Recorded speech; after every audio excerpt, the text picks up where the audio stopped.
దీన్ని ఏమంటారంటే మహామంత్రం అంటారు. మళ్ళీ చెప్తాను, ఇంకా 2 times ఒకసారి కదా. హరే కృష్ణ హరే కృష్ణ కృష్ణ కృష్ణ హరే హరే హరే రామ హరే రామ రామ రామ హరే హరే హరే కృష్ణ హరే కృష్ణ కృష్ణ కృష్ణ హరే హరే హరే రామ హరే రామ రామ రామ హరే హరే. ఓం జ్ఞానతిమిరాంధస్య జ్ఞానాంజనాశలాకాయ చక్షురున్మిలితం येन తస్మై శ్రీ గురవే నమః. నమః ఓం హరే కృష్ణ కృష్ణ కృష్ణ హరే హరే హరే రామ హరే రామ రామ రామ హరే హరే. దామోదరుడు అంటే తాడు చేత పొట్టని కట్టబడినటువంటి స్వామి. ఓకే, తాడు చేత కట్టబడ్డాడు కృష్ణుడు. ఓకే, సో కాబట్టి యశోద దామోదర్ లీల అన్నమాట. ఈ యొక్క కార్తీక మాసంలో ఈ లీల జరుగుతుంది అన్నమాట. ఏం జరుగుతుంది అంటే కృష్ణుడు బృందావనంలో అనేక లీలలు చేశాడు. మీలాగా చిన్నప్పుడు ఉన్నప్పుడు కృష్ణుడు అనేక లీలలు చేశాడు. అనేక మంది రాక్షసులు కూడా వచ్చారు. రాక్షసులు వస్తే కూడా వాళ్ళని చంపేశాడు కృష్ణుడు. పూతన, అగాసుర, బకాసుర, శకటాసుర. పూతన అంటే ఒక స్త్రీ రూపం, తల్లి రూపం వేసుకొని వచ్చి ఆమె చనుబాధిస్తానని వచ్చిందనమాట. కానీ సో కృష్ణుడు అర్థం చేసుకొని ఆమె యొక్క ప్రాణాన్ని కూడా తాగేస్తారు. అప్పుడు ఆమె నిజ స్వరూపంలోకి రాక్షసిగా వస్తుంది, అప్పుడు చనిపోతుంది అనమాట. కానీ ఆ కృష్ణుడు చనుబాలు ఇవ్వడానికి వచ్చింది కాబట్టి తల్లి స్వరూపం ఇచ్చారు. విద్యావంతుడు. ధనవంతులని ఎవరిని అంటారు? డబ్బులున్న వారిని, ధనమున్న వారిని ధనవంతులు అంటారు. మరి భగవంతులని ఎవరిని అనాలి? ఎవరికైతే భగ అనేది ఉందో వాళ్ళని భగవంతుడు అనాలి. ధనం ఉంటే ధనవంతుడు, విద్య ఉంటే విద్యావంతుడు. భగవంతుడు అంటే ఎవరైతే భగ అంటే ఐశ్వర్యాలు, అపులెన్సెస్, విభూతులు. ఎవరి దగ్గర అయితే అట్లా విభూతులు ఉంటాయో, ఐశ్వర్యాలు ఉంటాయో. సో కృష్ణుడి దగ్గర పుట్టినప్పటి నుంచే అన్ని ఐశ్వర్యాలు ఉన్నాయి. ఆయనేమి ధ్యానం చేసే ఒక విధంగా సంపాదించుకోలేదు. ఆయన స్వయంగా భగవంతుడు అన్నమాట. ఓకే, కాబట్టి ఆయన దగ్గర అన్ని ఐశ్వర్యాలు ఉన్నాయి. షడైశ్వర్యాలు, 6 ఐశ్వర్యాలు ఉన్నాయి. ఏం ఐశ్వర్యాలు ఉన్నాయి? ఎన్ని ఉన్నాయంటే 6 ఉన్నాయి. ఏంటో తెలుసా అవి? ఒకటి సంపూర్ణమైనటువంటి సంపద. ఓకే, ఏముంది? సంపద. అన్ని కూడా సంపూర్ణమైన సంపద. చెప్పండి. సంపద, కీర్తి, శక్తి, జ్ఞానము, అందము, వైరాగ్యము. సో ఐశ్వర్యస్య, సమగ్రస్య, వీర్యస్య, యశస్య, శ్రియ, జ్ఞాన, వైరాగ్యస్య. ఈ 6 సంపూర్ణంగా ఉన్నాయి. ఓకే, సో కాబట్టి సంపూర్ణమైనటువంటి సంపద, సంపూర్ణమైనటువంటి కీర్తి, సంపూర్ణమైనటువంటి శక్తి, సంపూర్ణమైనటువంటి అందము, సంపూర్ణమైనటువంటి జ్ఞానము, సంపూర్ణమైనటువంటి వైరాగ్యం ఉండదు.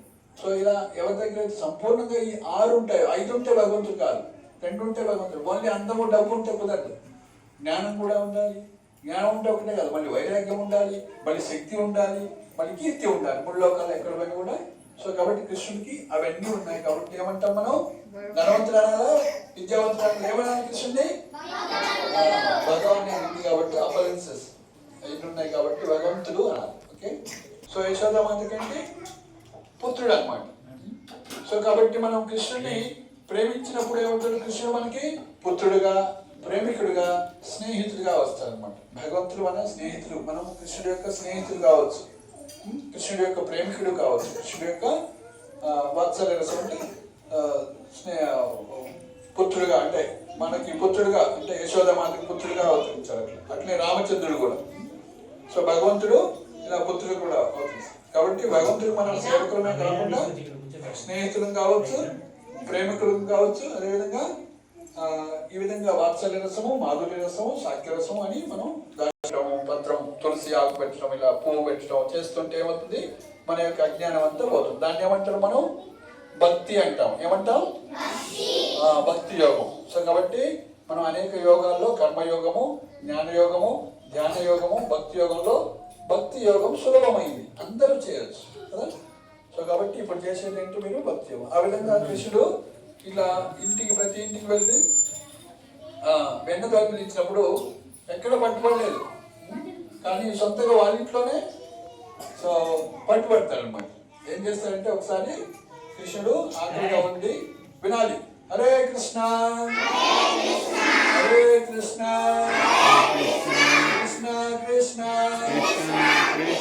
హరే హరే హరే రామ హరే రామ రామ రామ హరే హరే. ఓకే, కృష్ణుడికి ఆకలిగా ఉందని వాళ్ళ అమ్మ దగ్గరికి వెళ్ళి పాలియమంటారు. సో అప్పుడు యశోదమాత తన స్తన్యాన్ని ఇచ్చి పాలిస్తూ ఉంటుంది. అయితే పాలిస్తున్నప్పుడు అక్కడ పొయ్యి మీద వాళ్ళకి ఆవులు 9 లక్షలు ఉంటాయి. పద్మగంధ ఆవు యొక్క పాలు కాలుతున్నాయి. వాళ్ళ ఇంట్లో పెద్ద పెద్ద పొయ్యిలు ఉంటాయి అప్పుడు, కట్టెల పొయ్యితో, మన స్టవ్ లాంటివి కాదు. సో అయితే పాలు పొంగుతున్నాయి అనేసి ఇమీడియట్ గా కృష్ణుని పక్కన పెట్టేసి పొయ్యి దగ్గరికి వెళ్తుంది. అప్పుడు కృష్ణుడు కోపం వస్తుంది, నన్ను పక్కన పెట్టేసి పాలు నప్పడానికి పోతావా చూస్తావు అనేసి ఏం చేస్తాడు, ఒక రాయి తీసుకొని దగ్గర రాయి ఉంటే ఆ కుండను బాగొట్టి వెన తినేసి అక్కడి నుంచి పారిపోతాడు, మళ్ళీ ఇక్కడ ఉంటే పట్టుకుంటాడు. సో ఏం చేస్తాడు, ఆ ముందు పోతే రోజు తీసేటట్టు వెన్నను ఏం చేస్తాడు, ఒక ఒంటి మీద పెట్టి కట్టేసి ఉంటుంది. సో అక్కడ పోయి అది అందట్లేదు కదా, కృష్ణుడు చిన్నగా ఉన్నాడు కదా, ఒక రోల్ వేసుకొని ఒక చెక్క మొద్దులు అంటుంటే అలాంటి అది వేసుకొని ఎక్కి తినేసి వాళ్ళ ఫ్రెండ్స్ కృష్ణుడు ఎక్కడ ఉంటే అక్కడ రెడీగా ఉంటాయి అన్నమాట. ఫ్రెండ్స్ ఎవరు, కోతులు రెడీగా ఉన్నాయి అన్నమాట. సో ఆ కోతులకి తినిపిస్తూ ఉన్నాడు. కృష్ణుడు వచ్చేసాడు, మాత్రం పొయ్యి దగ్గర పోయి అన్ని పాలు చక్కబెట్టి వచ్చేస్తుంది. చూస్తలేవు అని కృష్ణుడు లేడు అని కుండబైపోయింది, అదంతా కాలిపోతుంది. అయ్యో ఇదంతా కృష్ణుడి పని అని అప్పుడు తెలుసుకొని సో చూసుకుంటూ పోతే కృష్ణుడు అరుగులు కూడా అవపడుతుంది అని మధ్యగానే తొక్కుకుండా పోయింది అన్నమాట. సో కాబట్టి పోయి చూస్తే అక్కడ వెన్న తింటున్నాడు. అది వెన్న తింటమే కాదు, ఆయన పంచి పెడుతున్నాడు. సో అప్పుడు యశోద వస్తుందని, అమ్మ వస్తుందని తెలుసుకొని కృష్ణుడు ముందే పారిపోతుంది. సో అప్పుడు యశోద ఏం చేస్తుంది, కర్ర తీసుకొని వెంటబడుతుంది. సో కానీ తల్లి కృష్ణుని అంటే పుత్రుడిని ఏంటి శిక్షించాలనుకుంటుంది, అట్లనే ప్రేమతోటి భయపెట్టొద్దు అనుకుంటుంది. కాబట్టి కృష్ణుడు బాగా భయపడుతుంది అనేసి కర్రను పడేస్తుంది, కానీ పట్టుకోవటానికి ట్రై చేస్తుంది. ఫైనల్గా సో కృష్ణుడు దొరకకుండా అటు ఇటు ఉరికిస్తారు. ఫైనల్గా దొరుకుతాడు. సో దొరికించుకొని ఏం చేస్తుంది, ఆ రోడ్డుకి ఏదైతే రోడ్డు చెక్క ఉందో అదే రోడ్డుకి తాడుతోటి కట్టేస్తుంది. అయితే కట్టేసినప్పుడు వాళ్ళ ఇంట్లో ఆవులు ఉంటాయి కదా చాలా, అవన్నీ తాళ్ళు తెచ్చి కడతా ఉంది, కానీ అందట్లే, ఒక 2 నిమిషాలు తక్కువ అవుతుంది ప్రతిసారి. ఏంటి అనేసి ఎన్ని తెచ్చిచ్చినా కట్టట్లేదు. సో అప్పుడు భగవంతుడు కదా ఆయన ఎవరు కట్టేయలేదు, యోగులు కానీ ఎవరు కట్టేయలేదు. కానీ యశోదమాత ట్రై చేసింది. సో ఆమె ట్రై చేసి ఆమె గొప్పలోని పూలు పడిపోయి అలసిపోయింది అని అనుకున్నప్పుడు కృష్ణుడికి జాలి కలిగింది. కాబట్టి అప్పుడు కృష్ణుడు సరే కట్టేయబడుతుంది అన్నమాట. అప్పుడు కృష్ణుడు అలౌ చేస్తే అప్పుడు కట్టేస్తుంది. యశోదమాత పోయి తన పని చేసుకుంటుంది.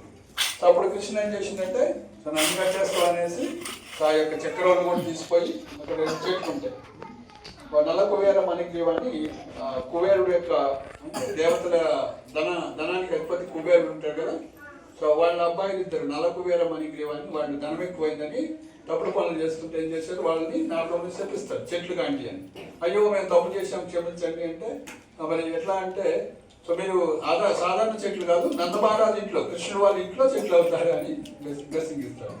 సో వాళ్ళిద్దరు ఆ చెట్లు అయితే పోయి ఏం చేస్తారు, కృష్ణుడు ఆ చెట్లకి లాగిస్తారు అన్నమాట. ఆ చెట్ల మధ్యలోకి తీసుకెళ్తే ఆ చెట్లు 2 పడిపోయి వాళ్ళు దేవతా రూపాలు పొంది కృష్ణుని పూజిస్తారు అన్నమాట. చెప్పండి, హరే కృష్ణ హరే కృష్ణ కృష్ణ కృష్ణ హరే హరే హరే రామ హరే రామ రామ రామ హరే హరే. ఆ విధంగా శాపగ్రస్తులైనటువంటి వాళ్ళిద్దరిని ఉద్ధరించి వాళ్ళకి ఏమిస్తాడు, భక్తిని, ప్రేమనిస్తాడు కృష్ణుడు. సో ఆ విధంగా మనం ఏం కోరుకోవాలంటే, ఈ దీపం ఇచ్చి కృష్ణుడికి కుబేరాత్మజో బద్ధ మోతైవ యదా త్వయా మోచితౌ భక్తి భజో కృతౌ Thank you.